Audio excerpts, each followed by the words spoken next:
అందరికీ praise the lord. ప్రభువునందు ప్రియమైన దేవుని బిడ్డారా, తిరిగి మీకు ఆత్మీయ ఆహారాన్ని అందించడానికి దేవుడు 4వ పాఠ్య భాగముగా నిరీక్షణకు ఆధారము దేవుడు అని ప్రవచించిన జెఫన్యా. ఈ మాటలు జెఫన్యా గ్రంథం 3వ అధ్యాయం 20వ వచనంలో వ్రాయబడి ఉన్నది. నేను చదువుతాను, మీరు వినాలని కోరుతూ ఉన్నాను.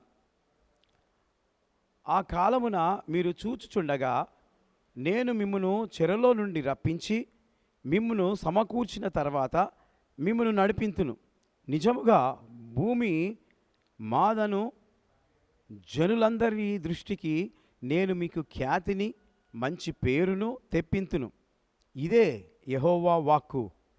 ప్రియమైనటువంటి దేవుని బిడ్డలారా, దేవుడు తన వాక్కు ద్వారా మాట్లాడుతూ ఉన్నాడు.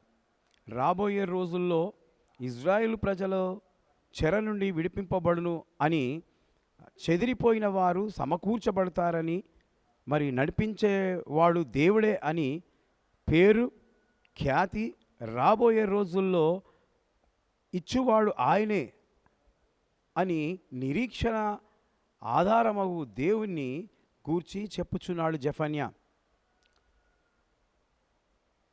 అందుకే నా జీవితంలో నిరీక్షణకు ఆధారము యేసుక్రీస్తే.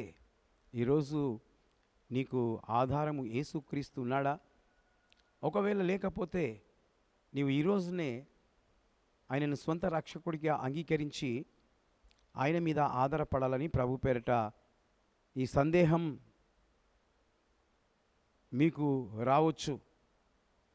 ఒకవేళ ఈ మాటలు వింటున్నావేమో, నీలో నిరాశ నిస్పృహ ఉన్నదేమో, నిరీక్షణకర్తయగు యేసు వైపు చూడు.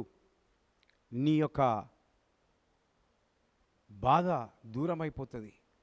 కాబట్టి దేవునికి స్తోత్రం కలుగును గాక. దేవుని బిడ్డారా, ఈరోజు దేవుడు మరి జెఫన్యా గ్రంథంలో నుండి 4 పాఠ్య భాగాలను మనము 4 రోజుల నుండి వింటూ ఉన్నాం.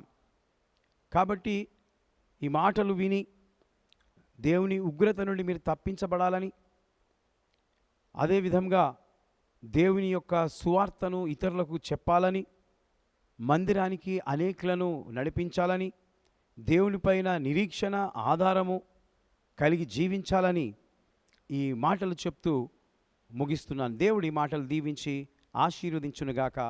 May God bless you.